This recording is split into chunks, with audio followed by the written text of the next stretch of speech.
Hello, once again, Maize and Blues fans. It's put up or shut up week. So we got number 5 Wisconsin against number 24 Michigan, and let's just get into it. So as always, like, share, subscribe to my page, and let's just go over. I'm gonna go over some of the numbers, then I'm gonna talk about what to expect this weekend. So this game will feature two of the top defenses in the country. Wisconsin's defense gives up 247 yards per game and 81.5 rush yards per game. So they're stingy, very stingy. Michigan is second in total defense with 254 yards a game and 110 yards per game rushing. So you got two stingy defenses, and the game plan for the defenses is really about the same thing. But I'm gonna get into more of that in a second. Alex Hornibrook is 132 of 206 for the season, and he's got 17 TDs with 12 picks, which means he will turn it over. So got to force some turnovers. And Jonathan Taylor, he's the freshman stud running back, and he's averaging 152 yards a game with 12 TDs, but he has four fumbles. So he'll fumble it if you get him in the right situation. He will fumble. So this game really comes down to Michigan's defense. Michigan's offense. Like, we have to get something going on offense, but it's not going to be easy because besides the fact that our offense is subpar, Higdon is questionable, and he's been a bell cow the last couple games, the last 3 weeks, 3 maybe 4 weeks. He's been a bell cow, and he's questionable with the ankle injury. But he has practiced this week. I saw it said Tuesday that he did practice, so that's a good look. Hopefully he'll be able to play on Saturday. But Lavert Hill, he has a concussion. So he's in concussion protocol, so he may or may not play. I saw it said that Harbaugh is hoping that he can play this week, but with a concussion, you never know. But as I was looking at our injury report, and I didn't realize we had so many wide receivers injured. Like, Michigan has no wide receivers besides Jonathan Peoples-Jones and Grant Perry. We have no receivers. Like, Crawford is out for the rest of the season. Eubanks is out for the rest of the season. Nico Collins is out for the rest of the season. All these guys are on IR. And besides them, and we know Tariq Black, who was our number one receiver, our only true number one, he got hurt, the second game? So Michigan, and the reason I bring that up because it all ties into why our passing game has been lackluster. Wilton Spate, when Spate was in, it was lackluster, but he actually did have weapons. But then they just all kind of got hurt, and then it continued on with John O'Corn.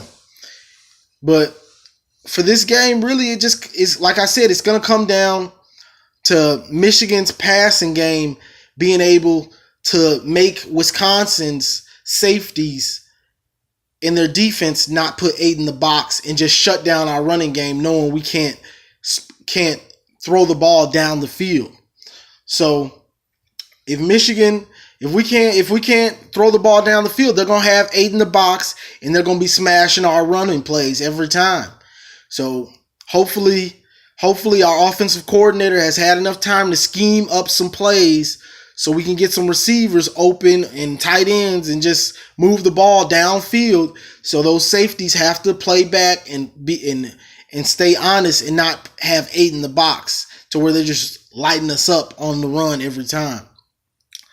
But for the most part, this game this is kind of an interesting matchup because both teams want to come in and do the same thing.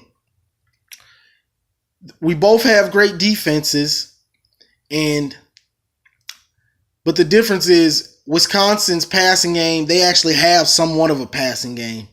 But it's the same thing. We both teams want to come out, stop the run, and throw downfield. It's an old school matchup because both teams want to establish the run and run the ball down your throat and then kind of play action pass off of it and just win the game like that with great defense.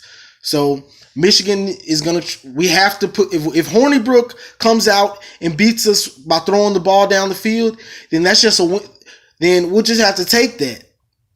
But we cannot let them run the ball down our throat and then start getting that play action pass and all that. It's gonna get ugly. But it all comes down to Michigan moving the ball downfield. If we don't move the ball downfield, our defense is gonna have to play one hell of a game, and that's gonna be hard if we're not getting first downs and getting them off the field. Because I don't care how great your defense is, if you're not moving down the ball, your defense is going to get tired and they're going to start giving up plays.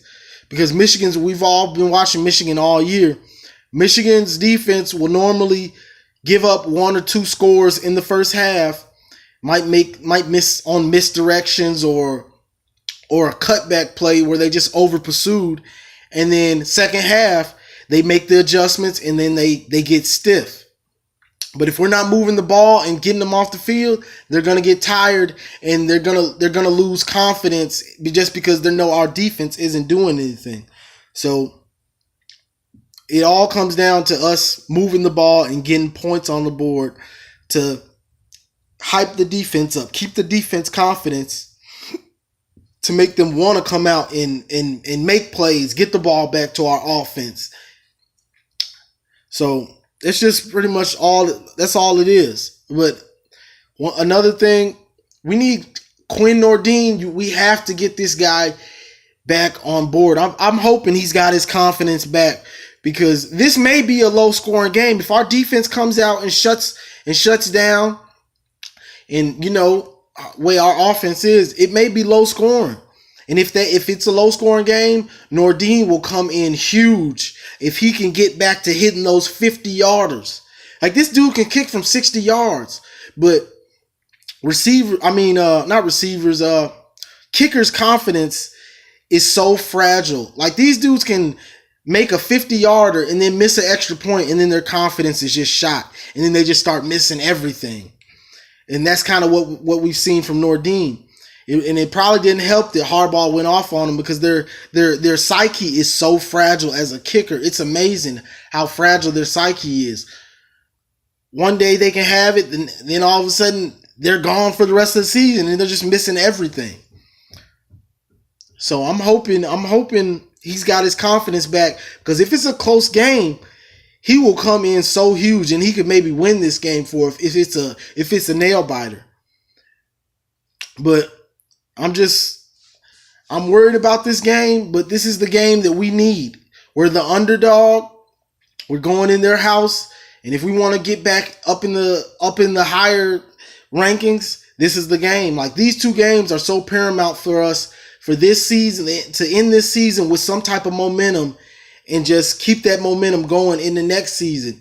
Because Wisconsin's in the top 5, and Ohio State, by the time we play them, they may be in the top 5. Like, who knows? Because teams are going to be losing and everything. So this is just, like I said on my other videos, the last 2 games were prep games for these games. These games are imperative for us the rest of the season. So Jim Harbaugh, get a big game where we're the underdogs, and just show that he's got it moving in the right direction.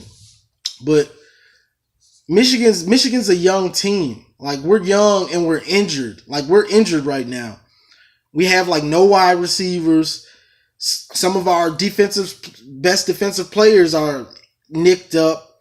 We got Higdon, our best running back, is questionable. So, but if Harbaugh can pull this off, this will put a nice stamp on our season, because people outside of Michigan, they don't know and they don't care that we're young, but we all know we're the youngest team in the country. So this is a momentum game. Like, this can really just put a stamp on this season, because we know what we really have and what the real story is. So I'm just hoping that they've put up in a great offensive game plan for Brandon Peters to be able to move the ball down the field. Because if he can move the ball down the field, there's no telling what we can do. But we have to pass block, and we have to do all the things right to do that. So I'm just hoping. I'm trying to be optimistic. I'm a realist, but I'm being optimistic because Hornibrook, Hornibrook's not. He's not Baker Mayfield. Like, this dude is. You got a team that's gonna run the ball down your throat, and then they're gonna play action pass you to death, like and run some four or five wides. Like, so if we can make him have to throw, he'll turn it over. He's got 12 interceptions this year, so Hornibrook will turn it over. But we have to put him in positions to turn it over. So I'm just hoping it can be a nail biter like last year. Like, it was a nail biter to the last couple plays. So Michigan, we just have to want to keep it close going into the fourth. If we keep it close into the fourth quarter, it gives us a chance. Just like all those teams we played earlier in the year, like Cincinnati and Air Force and teams like that. They kept it close going into the fourth. They couldn't finish the deal against us and make those plays. But that's what you have to do when you're outmatched. Is just try to keep it close into the fourth quarter, and then anything can happen. So if we keep it close going into the fourth, anything can happen. So that's all we want to do. Keep it close and give ourselves a chance when the last couple minutes come. But that's all I wanted to say today. Just talk about the matchups and what we can expect. It all comes down to keeping our defense off the field and keeping their safeties honest by making. We have to pass the ball. We haven't done it in a while, throwing down the field. But to win this game, it's gonna have to be done, or it might get ugly. But as always, like, share, subscribe, and go blue. Let's get it done.